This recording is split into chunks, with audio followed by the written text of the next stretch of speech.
Gurudev, I would like to ask कि प्रतिक्रमण में जैसे कि नमोत्थुनम रहता है, तो नमोत्थुनम का महत्व क्या है? उसकी प्रति हम वो नमोत्थुनम किस हिसाब से रहता है, उसका पूरा जानकारी अगर आप बता सके तो।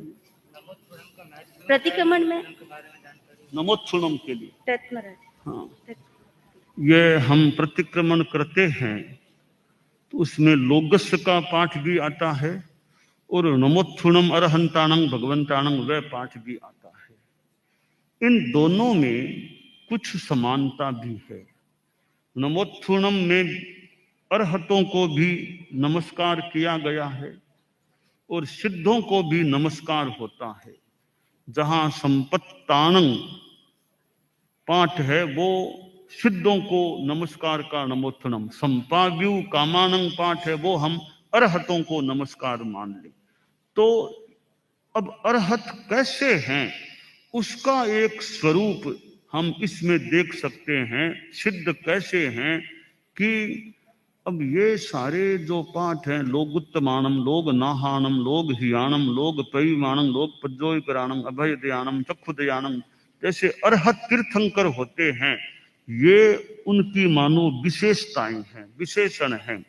और वो फिर मोक्ष को प्राप्त हो गए तो अब वे सिद्धावस्था को प्राप्त हो गए हैं। तो अरहत अवस्था की उनकी ये विशेषताएं मान लें। कोई कोई विशेषता भले सिद्ध में भी वो मिल जाए तो अरहत के ये गुण और वे फिर मोक्ष को प्राप्त हो गए तो संपत्तानम, मोक्ष को नहीं पहुंचे तब तक हम मान लें संपाव्यू का मानम। तो नमोत्थुनम शक्र के द्वारा की गई स्तुति सक्कत हुई है, उसको हम हमारी विधि है कैसे करते हैं नमोत्थुनम, पैर को यूं ऊंचा करके, जो पैर को ऊंचा करके करने का है, यूं नमस्कार किया जाता है। हम नमोत्थुनम को संपत्तानम संपाव्यु कामानम के माध्यम से समस्त अरहतों को और समस्त सिद्धों को अपना नमन करते हैं, उनकी भक्ति करते हैं, नमस्कार करते हैं। लोकस में हम 24 जो तीर्थंकर हैं उनकी स्तुति भक्ति और कुछ फिर भावना व्यक्त करते हैं। तो नमोत्थुनम के द्वारा हमारी एक अरहतों सिद्धों के प्रति भक्ति की अभिव्यक्ति हो जाती है।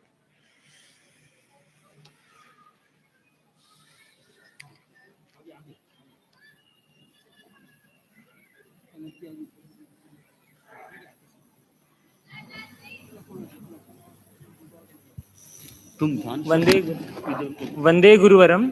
गुरुदेव, मुझे ये जिज्ञासा थी कि खमत कामना और मिच्छामि दुक्कडम के बीच का अर्थ क्या है, डिफरेंस क्या है? दोनों पर ऐसा है कि ये हम दो दृष्टियों से देखें तो मिच्छामि दुक्कडम तो कोई भी गलती हो जाए ना तो मिच्छामि दुक्कडम बोल, कोई भी मान लो साधु से कोई मामूली कोई हरियाली कोई लग गई, बोलने में कोई थोड़ा यथार्थ निकल गया तो तत्काल मिच्छामि। तो मिच्छामि दुक्कडम तो किसी भी मोटा मोटी संदर्भ का दोष हो उसके लिए बोल सकते हैं। खमत कामना पर्टिकुलर किसी को हमारी ओर से कोई तकलीफ हो गई, जैसे किसी के पैर लग गया साधु के, खमाऊं खमत कामना, ऐसा तो वो खासकर हमारी किसी व्यवहार में किसी के साथ गलती या वैसा हो तो खमत कामना, बिना गलती भी हम खमत कामना कर लेते हैं। मिच्छामि दुक्कडम कोई भी तरह का दोष लगा तो मिच्छामि दुक्कडम कर सकते हैं। वैसे अब मिच्छामि दुक्कडम थोड़ा व्यापक है और खमत कामना पर्टिकुलर एक व्यवहार संबंधी जो भी इसी के गलती आदि के, परंतु वैसे मूर्ति पूजक परंपरा में संभवतः खमत कामना के लिए भी मिच्छामि दुक्कडम चलता है। और हमारी यो परंपरा में वो मिच्छामि दुक्कडम की परंपरा ऐसे नहीं है। हमारी खमत कामना कमाना वो परंपरा है। आचार्य भिक्षु का एक सिद्धांत आता है, साध्य और साधन की शुद्धि होनी चाहिए। जब हम ट्रैवल करते हैं, हम लोग यहाँ से निकलते हैं तो भी हम आपका मंगल पाठ सुनते हैं, लेकिन हमारा साध्य तो लक्ष्य तो मोक्ष का नहीं है, हमारा ट्रैवलिंग का है। तो क्या वो शुद्धि होती है? हम लोग स्वास्थ्य के लिए भी आपसे जब निवेदन करते हैं तो आप नमस्कार महामंत्र की माला या कुछ फरमाते हैं, तो वो साध्य साधन की शुद्धि में आता है या नहीं आता?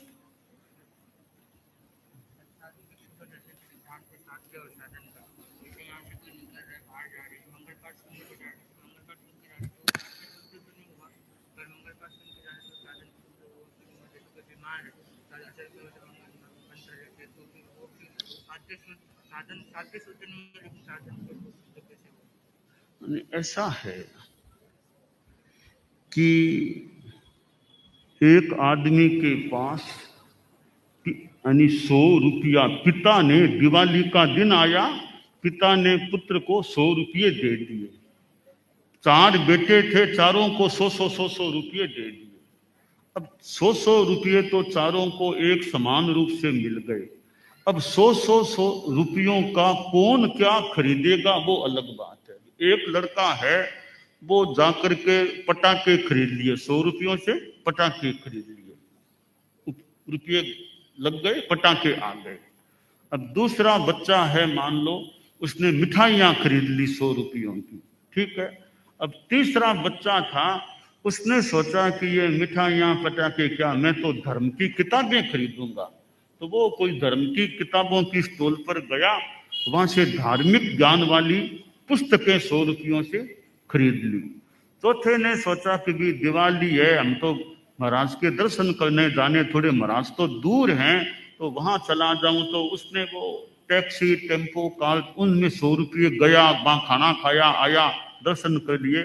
उसने दर्शन करने के संदर्भ में 100 रुपये लगा दिए। अब 100 रुपये तो चारों बच्चों के पास एक समान थे। अब उन 100 रुपयों से किसने क्या प्राप्त किया, वो अलग अलग फल मिल गया। किसी को किताबें मिल गई, किसी को दर्शन मिल गए, और किसी को मिठाइयां मिली, किसी को पटाखे मिले। फल अपना अपना क्यों हुआ कि वो प्रयास जैसा किया उसके अनुसार 100 रुपयों के जो परिणाम था वो अलग अलग मिल गया। इसी प्रकार अब यह मंगल पाठ है, वो एक प्रकार से एक चीज, एक संपत्ति है, एक संपत्ति मान लें। अब उस संपत्ति को कोई सोचता है भी मैंने तो मंगल पाठ सुना है, बस मेरा मन वचन काई सब धार्मिकता से मंगलमय रहे, सब मेरे दिमाग भाव में धार्मिकता रहे, धार्मिकता रहे। तो वो उस तरह से प्रयास करता है भी मेरे भाव शुद्ध रहें, तो उसको मंगल पाठ के निमित्त से वो भाव शुद्धि की उपलब्धि हो सकती है। एक आदमी सोचता है भी भाव शुद्धि तो है ही, मेरे तो यात्रा में जा रहा हूं, कोई विघ्न बाधा न आए, कहीं दुर्घटना न हो, मेरी टिकट आदि की सारी व्यवस्था में कोई बाधा न आए, अच्छी तरह पहुंच जाऊं। तो इस भावना को लेकर वह मंगल पाठ सुना था और गया, योग संयोग जो भी, कोई विघ्न बाधा नहीं, टिकट व्यवस्था सारी अच्छी तरह अपने गंतव्य तक पहुंच गया। तो मंगल पाठ का ग्रहण करने वाले की भावना कैसी है, वो मिठाई खरीदता है साहित्य जैसे पैसों से, वैसे मंगल पाठ को शुद्ध धर्म के रूप में ले रहा है। थोड़ा सा हल्का भी मेरे धर्म तो रहे, प्रसाद में यात्रा मेरी निर्विघ्न हो जाए, वो भी भावना हो सकती है। तो भावना से मंगल पाठ सुनने वाले को उस रूप में लाभ भी कम ज्यादा धर्म का हो न हो वैसा मिल सकता है, ऐसी संभावना लग रही है। वंदे गुरुवरम, मुझे ये जिज्ञासा थी कि क्या हम बिना साधु साध्वी बनकर मोक्ष प्राप्त कर सकते हैं? बिना साधु साध्वी बने तो ऐसा है, मोक्ष जैसे तुम्हें पढ़ाई करनी है तो बिना स्कूल गए पढ़ाई कर सकते हो क्या? बिना स्कूल गए पढ़ाई कर सकते हो क्या? हैं, संभव है क्या? नहीं, प्राय नहीं है ना, स्कूल जाना पड़ता है ना। ऐसे ही सामान्यतया मोक्ष जाने के लिए सामान्यतया प्राय साधु बनना होता है। अगर हम जाप करें, साधना करें, बिना साधु बने तो बगैर साधु बने मतलब तुम हिंसा को नहीं छोड़ोगे, झूठ को नहीं छोड़ोगे, चोरी को नहीं छोड़ोगे, तो जाप करोगे उतना लाभ मिल जाएगा, तो साधुत्व का जो लाभ है वो नहीं मिलेगा। जितना करोगे उतना लाभ मिल जाएगा। हाँ, बिना साधुपना यानी साधुपना आना ही पड़ेगा। इसमें दो बात है, एक तो साधुपना यूं हम दीक्षा समारोह होता है, दीक्षा उस रूप में साधुपना, एक कई बार उस रूप में नहीं लेता आदमी, पर भावों में भीतर में उसके परिणामों में साधुत्व आ जाता है। जैसे मरुदेवा माता थी, उन्होंने कोई ऐसे समारोह में कोई दीक्षा ली हो ऐसी बात नहीं लगती, तो वो भावों में साधुपना आ गया मोक्ष को भी। तो भावों में आना मस्त है, जरूरी है। वो भावों में आना दीक्षा लेकर उस रूप में भी आ सकता है, कभी कभी बिना ऑफिशियल यूं समारोह में दीक्षा लिए भावों में साधुपना आ जाए तो भी मोक्ष मिल सकता है। तो घर में कोई रहे, बाई चांस वैसी शुद्धि कभी आ गई भावों में, जैसे चक्रवर्ती भरत हो, ऐसी शुद्धि आ गई तो एक उसको एक्सेप्शन मान ले, कुछ भी मान ले, तो बिना यूं समारोह में दीक्षा लिए बिना भी मोक्ष मिल सकता है। ठीक है। वंदे गुरुवरम। मैं कोमल जुरावला। मेरा प्रश्न ये था कि आजकल आलू है ना, तो वो एक मशीन में बनते हैं, वो जमीन के अंदर नहीं बनते हैं। तो अभी उसको ऐसे जैन आलू बोलते हैं। और आचार्य श्री तुलसी ने भी एक बार फरमाया था कि आलू जमीकन में नहीं आता। तो ये जो मशीन में आलू बन रहे हैं वो जमीकन में नहीं आते क्या?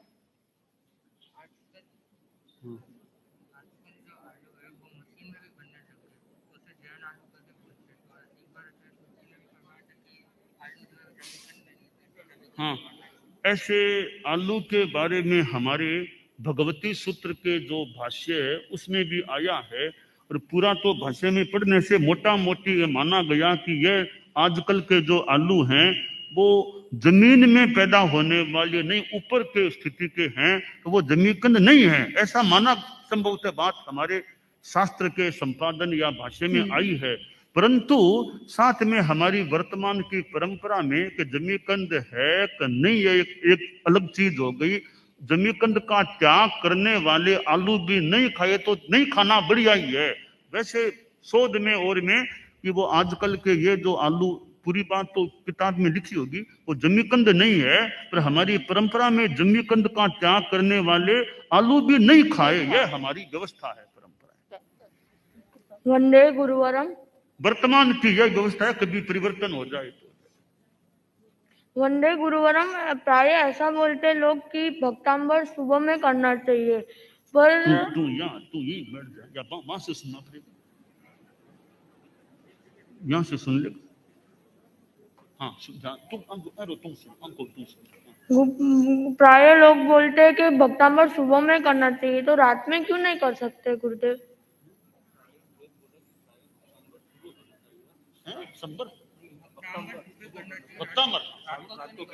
भक्तांबर का ऐसा है कि ऐसे सामान्यतया हमने व्यवस्था बनाई है, रात के 12 बजे से लेकर दिन के 12 बजे तक ये 12 घंटे हैं। इनमें जिनको रोज यूं भक्तांबर का पाठ करना हो ना, तो सुबह बढ़िया तो है, 5 बजे, 6 बजे, 7 बजे, 8 बजे, 9 बजे, चलते चलते 12 बजे तक से पहले पहले भक्तांबर कर लेना चाहिए। रात के 12 बजे से पहले नहीं, रात के 12 बजे से लेकर दिन के 12 बजे के बीच में भक्तांबर का पाठ करना हमने व्यवस्था एक समय की अनुकूल उस समय को उपयुक्त माना गया है। वंदे गुरुवरम। आपने आपके एक प्रवचन में बोला था कि केवल ज्ञान अगर एक बार प्राप्त हो जाए तो फिर वो कभी जाता नहीं है। इसका मतलब ये कि वो अपने अगले भवों में भी हमारे साथ रहेगा केवल ज्ञान।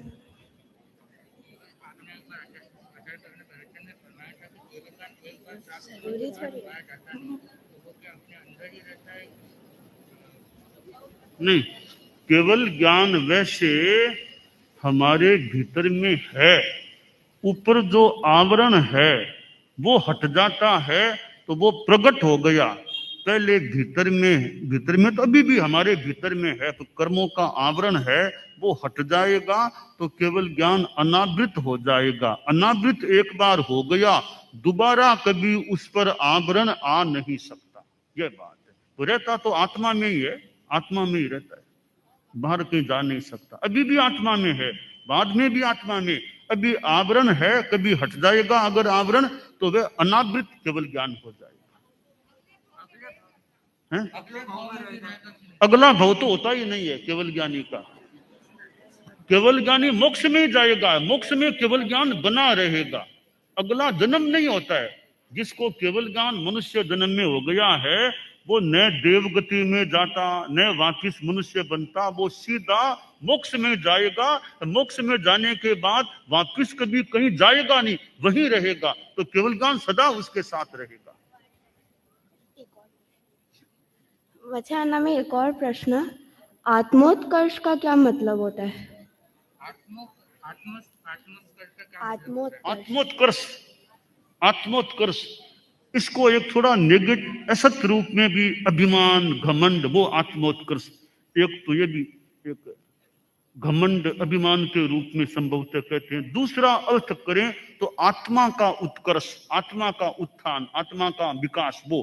पर एक सामान्यतया हमें इसको सामान्य भाषा में संभवतः अहंकार, घमंड, अपना दिखावा करना, दिखाना, प्रदर्शन, वो एक आत्मोत्कर्ष के अहंकार के रूप में होना चाहिए।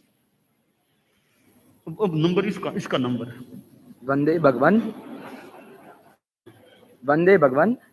जैसे कि सामान्यतः कहने में आता है कि तीर्थंकर बनने की कामना करना सावध्य होता है, तो मेरा प्रश्न ये है कि वीतरागी बनना और केवल ज्ञानी बनना, इनकी कामना करनी चाहिए या नहीं? उसकी अभी कामना कर लेनी चाहिए, रखनी चाहिए। भीतर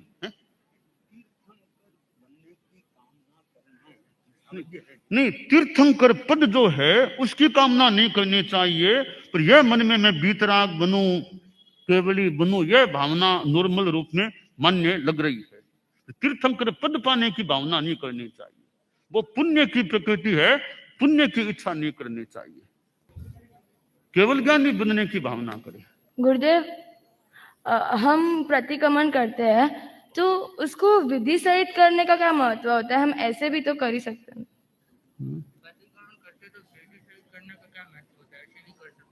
विधि सहित तो ऐसा है ना कि एक कार्य की अपनी विधि होती है, विधि हमारे निर्जरा में भी सहयोगी बन सकती है। जैसे अब मान लो वंदना करना है, कोई कह दे 3 बार तिकुतो से क्यों करें, विधि क्यों, ऐसे ही कर लें बस, तो ऐसी वो विधि बढ़िया नहीं, तो विधिवत जो एक विधि स्थापित हो जाए ना, वंदना करनी है हमारी परंपरा में, तो कभी गुरु को वंदना करो सुबह शाम ऐसे, तो 3 बार वो तिकुतो वाली उठ बैठ कर वंदना करने से वो पूरी विधि से वंदना हो गई। तो ऐसे ही आके बैठ गया कि मेरी भावना वंदना हो गई, तो भावना में हो सकती है, पर हमारी लोक व्यवहार में आपके माता पिता हैं, मान लो घर में, आप कहोगे कि यूं झुक करके हाथ लगाने की क्या जरूरत है, ऐसे ही हम तो वंदना, तो वो प्रणाम तो वैसे होगा ना, आप झुकोगे, हाथ लगाओगे पैर के, तो प्रणाम की विधि होगी।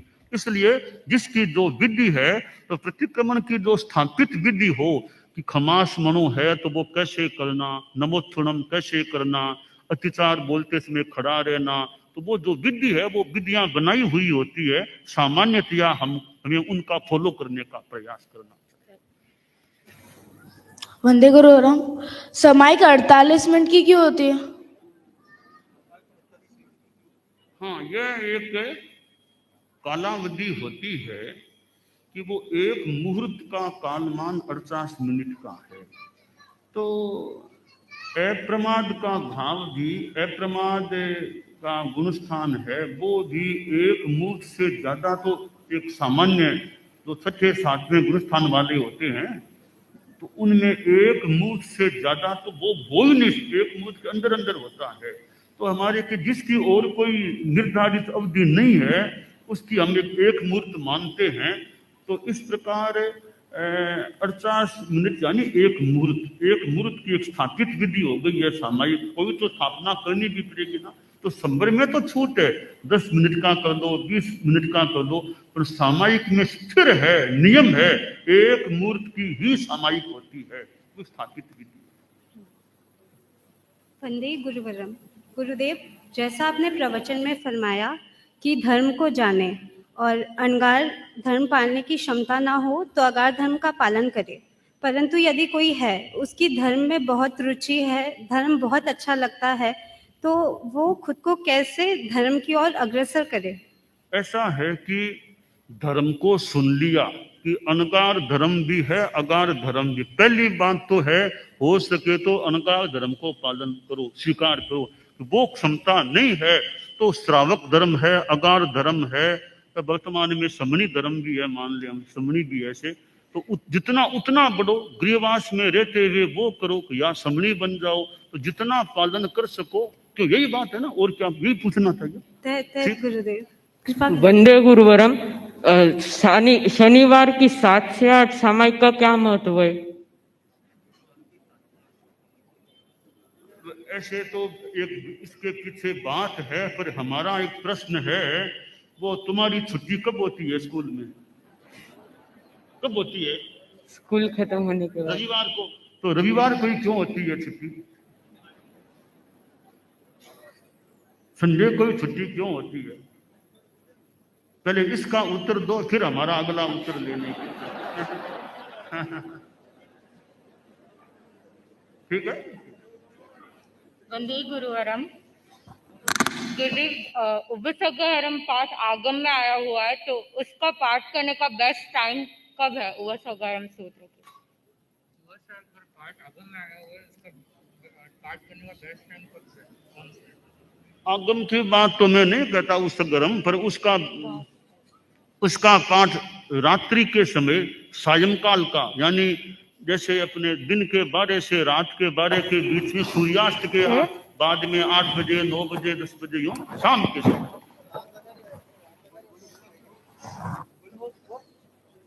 गुरुदेव, मुझे फोन देखने की आदत पड़ी है। गुरुदेव, मुझे फोन देखने की आदत लगी है, तो मैं क्या करूं? इस माइक को छोड़, इधर आ, ऐसे बोल, इनको बता क्या बोलना।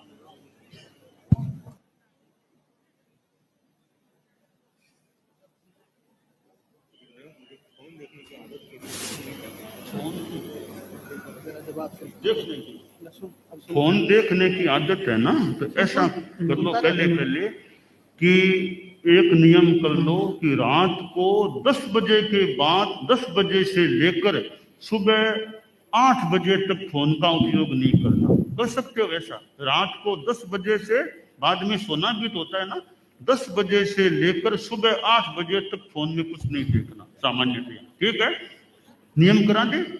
बोलो, मैं प्रतिज्ञा करता हूं 1 महीने तक,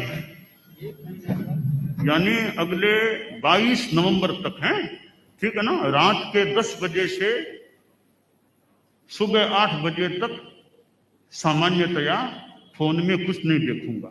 ठीक है। वंदे गुरुवरम। मेरा प्रश्न ये था, आचार्य श्री भिक्षु स्वामी के सिद्धांत है, उनमें से एक है दान और दया, तो उनमें भेद कैसे आइडेंटिफाई किया जा सकता है?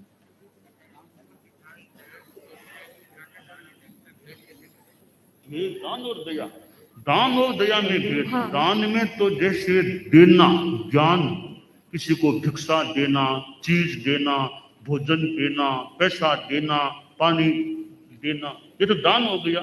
कपड़ा देना, वो दान हो गया। दया में जैसे बचाना, कोई मरता हुआ है उसको बचा लिया, कोई किसी को मार रहा था उसको बचा लिया, तो बचाना है वो तो दया के रूप में, देना है वो दान के रूप में। समझे बात को? ठीक है ना? लौकिक और लोकोत्तर दान, भिक्षु के लौकिक और लोकोत्तर दान नहीं, भिक्षु के संदर्भ में जैसे दान की बात है कि किसी ने साधु को शुद्ध भोजन का दान दिया, वो एकदम आध्यात्मिक लोकोत्तर दान हो गया।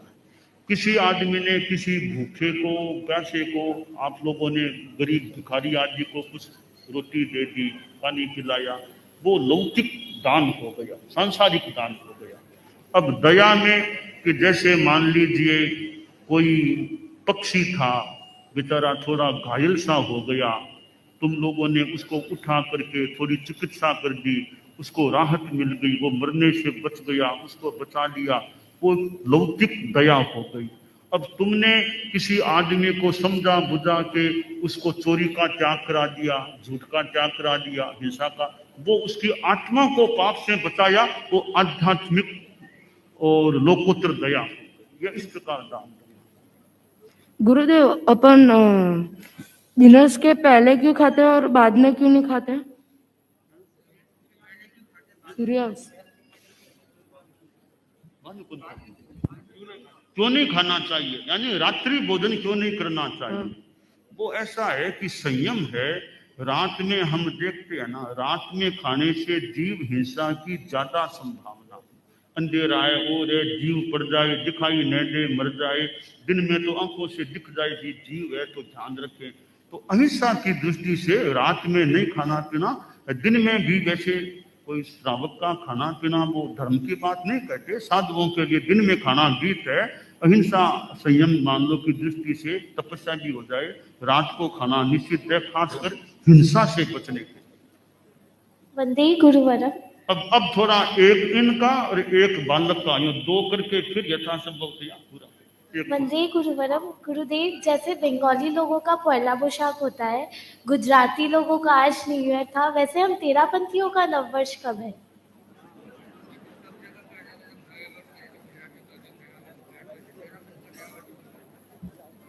हाँ, तेरा पंथ का यूं हम नया वर्ष बोलकर तो ऐसी संभवतः बात नहीं है। पर हमारा जो स्थापना दिवस है ना, तेरा आषाढ़ शुक्ला पूनम, आषाढ़ शुक्ला पूनम है, वो हमारा एक तेरा पंथ का स्थापना दिवस है। बाकी कहीं कोई तेरा पंथ संमत भी कहीं लिखा हुआ मिल सकता है, तेरा पंथ संमत, उसमें क्या लिखा है देखने से पता चले।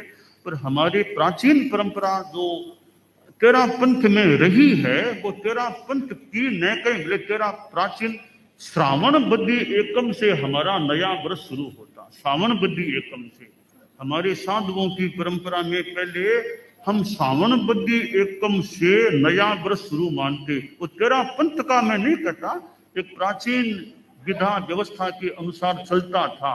बाद में हमने उसको भी थोड़ा यूं छोड़ दिया, क्योंकि सारे लोग सावन को मानते नहीं है। कोई कभी हम भी फिर सावन को छोड़ दिया।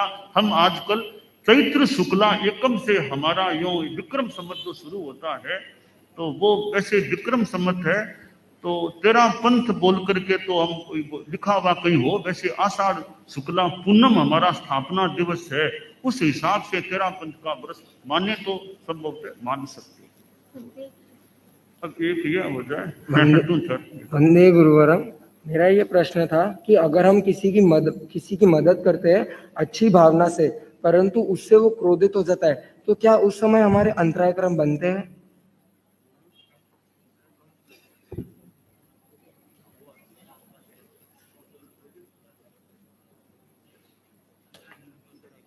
क्रोधित क्यों होते हैं? क्रोधित कैसे? जैसे हमने उनको कुछ मिसअंडरस्टैंडिंग हो गई, हमने कुछ और बोला लेकिन उनको कुछ और लग गया।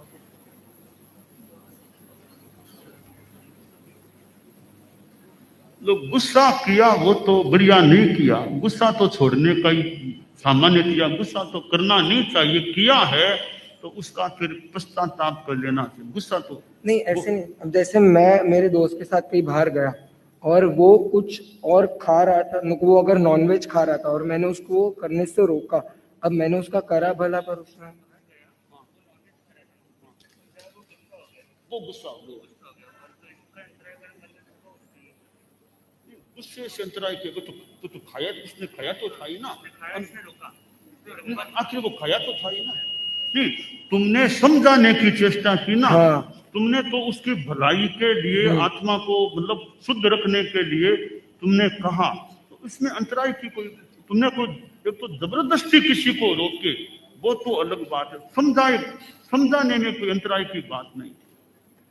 जैसे तुम मान लो कोई चीज खा रहे थे, जमीकंद खा रहे थे, किसी ने कहा भैया जमीकंद क्यों खाते हो, अनंत कायज है। तुमको समझाया, तुमने छोड़ दिया कि ठीक है जमीकंद क्यों खाऊं। ये तो उल्टी धर्म की बात हो गई, कल्याण की बात हो गई, निर्जरा की बात हो गई। इसमें अंतराय की बात संभावना नहीं करती। अब तो पूरा तो हो गया नहीं अब एक हाँ। वंदे गुरुवरम। जब तक मैं 5 नवका न गिनूं तब तक मेरा संवर है, ऐसा संवर मान्य है क्या? यह भी एक प्रकार है कि जैसे एक आदमी ने कर लिया कि मेरे मान लो ये अंगूठी किसी के अंगूठी पहनी हुई है कि जब तक अंगूठी मेरी अंगुली में है तब तक मेरे यह काम करने का त्याग है कि संबर है, अंगूठी उतार दूं तो मेरा संबर पूरा हो जाएगा। इस तरह भी संबर हो सकता है। आज तो जैसे संवाद भगवान के साथ में, इन बच्चों का संवाद भगवान के साथ में हुआ है। और एक परम पूज्य गुरुदेव की अनुज्ञा से अभी नमोत्थुणं का प्रसंग चला था, तो नमोत्थुणं में अपने जब प्रतिक्रमण संपन्न होता है उस समय अपन प्रथम नमोत्थुणं सिद्ध भगवान के प्रति, दूसरा नमोत्थुणं अरिहंत भगवान के प्रति, और तीसरा नमोत्थुणं लोगों में एक तीसरे नमोत्थुणं के विषय में काफी चर्चा चलती है। तो वो तीसरा नमोत्थुणं तो हम बोलते ही नहीं है, तो फिर वो किसको किया जाता है? गुरु को किया जाता है। अपन बोलते हैं ये दो नमोत्थुणं तो पूरे हो गए, थाणं संपत्ताणं थाणं संपाव्युकाणं, सिद्धों को नमस्कार, अरिहंतों को नमस्कार, दो नमोत्थुणं। तीसरा नमोत्थुणं हम आचार्य प्रवर को करते हैं। कैसे करते हैं? तीसरा नमोत्थुणं मम धम्मायर्यस्य धम्मोपदेशगस्य थवत्थुई मंगलम, श्री श्री श्री 1008 आचार्य श्री महाश्रमण जी के प्रति। तो ये नमोत्थुणं, वो नमोत्थुणं अरहंताणं भगवंताणं आयगिराणं वो पार्टी नहीं है, ये पार्टी हो गई तीसरा नमोत्थुणं मम धम्मायर्यस्य धम्मोपदेशगस्य थवत्थुई मंगलम श्री श्री श्री 1008। आपको ध्यान में आ गया? हाँ, तो ये आप तीसरा नमोत्थुणं करते समय आपको याद भी होगा, एक बार आप उच्चारण भी कर दें। तीसरा नमोत्थुणं मम धम्मायर्यस्य